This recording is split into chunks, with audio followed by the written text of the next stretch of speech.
Hello friends, நம்ம வீட்டிலேயே இப்போ எப்படி நம்ம வந்து கேக் செய்யலான்ற ரெசிபி பார்ப்போம். அதுக்கு ஃபஸ்ட்டு 2 முட்டையை எடுத்துக்கணும்.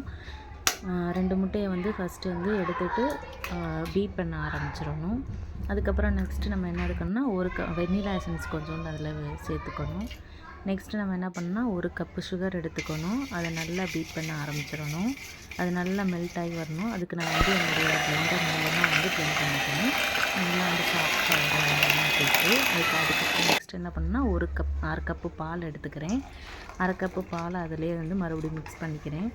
நெக்ஸ்ட் அதுக்கப்புறம் என்ன சேர்க்குறோம் அப்படின்னு பார்த்தீங்கன்னா, 2 கப்பு மைதா மாவு எடுத்துக்கிறேன். ஃபஸ்ட்டு 1 கப்பு மைதா மாவு எடுத்து மிக்ஸ் பண்ணிவிட்டு அப்புறம் இன்னொரு கப்பு மைதா மாவு எடுத்து மிக்ஸ் பண்ண ஆரம்பிச்சிடுறேன்.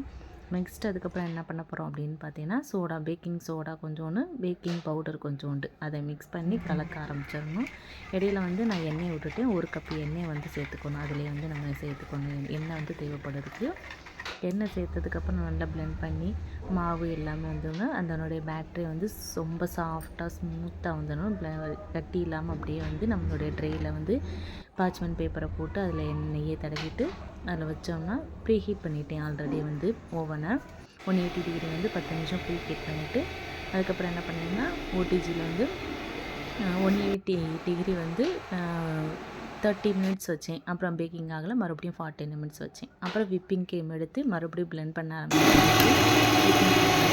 பேட்டர் பண்ணுங்க. அதுக்கப்புறம் செடி எடுத்து அதனுடைய பேஸ் மேலே எடுத்து வச்சு பார்த்தா கேக் வந்து சூப்பராக வந்துருந்துச்சு ஃப்ரெண்ட்ஸ்.